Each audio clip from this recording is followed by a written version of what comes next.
John Copy menarik sipir penjara yang bernama Percy. Lalu John mengeluarkan partikel debu dari mulutnya. John memasukkan partikel debu itu ke tubuh Percy. Percy sang sipir jahat ini menyerap semua penyakit yang John berikan. Setelah itu, Percy tampak linglung, sementara John, tubuhnya lemah. Paul mencoba menyadari Percy. Setelah kejadian itu, ternyata Percy yang merupakan sipir jahat mengalami gangguan jiwa. Ia dibawa ke rumah sakit jiwa. Kini Percy telah mendapat hukuman yang setimpal dari John. Tak lama berselang, ternyata tibalah hukuman mati untuk John. Paul menanyakan pada John, apa yang John inginkan. Bahkan Paul berencana membebaskan John dan mengeluarkan John dari tahanan, walaupun itu melanggar hukum.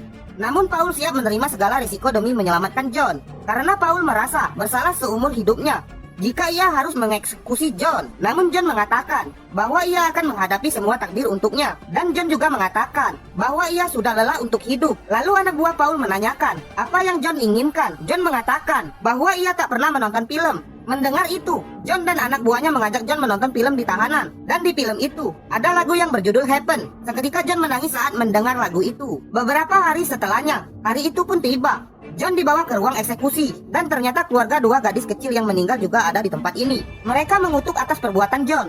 Saat John diikat, para sipir mulai menangis. Dan ketika kain hendak ditutup ke mata John agar matanya tak ditutup karena ia takut kegelapan. Spons pun dibasahi. Alat setrum juga mulai dipasang. Setelah semua alat dipasang, Paul bersalaman dengan John. Paul menangis. John pun dieksekusi oleh para sipir. Semua sipir menangis karena mereka tahu kalau mereka telah membunuh orang yang salah. Tahun demi tahun berlalu. Kini Paul sudah pensiun sebagai sipir penjara. Ia kini tinggal di panti jompo. Dan saat di panti jompo, Paul menangis saat ada lagu Happen di TV. Karena Paul ingat saat-saat ia menonton film bersama John. Paul pun menceritakan semua kisahnya pada sahabat panti jomponya yang bernama Ellen.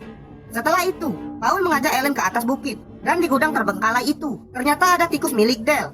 Tikus ini tak mati karena sudah diberi kekuatan oleh John saat ditahanan. Dan Paul ternyata memelihara tikus milik Dale. Paul menjelaskan pada Ellen bahwa ia dan tikus ini bisa hidup begitu lama karena telah mendapatkan sedikit kekuatan dari John sebelum John dieksekusi. Alhasil Paul masih sangat sehat sampai saat ini. Dan kini Paul sudah berusia 108 tahun. Paul menduga bahwa ini adalah hukuman pada dirinya karena ia telah mengeksekusi orang yang tak bersalah. Paul juga merasa sangat sedih karena semua orang yang ia sayangi kini telah meninggal. Namun ajal tak kunjung mendatanginya.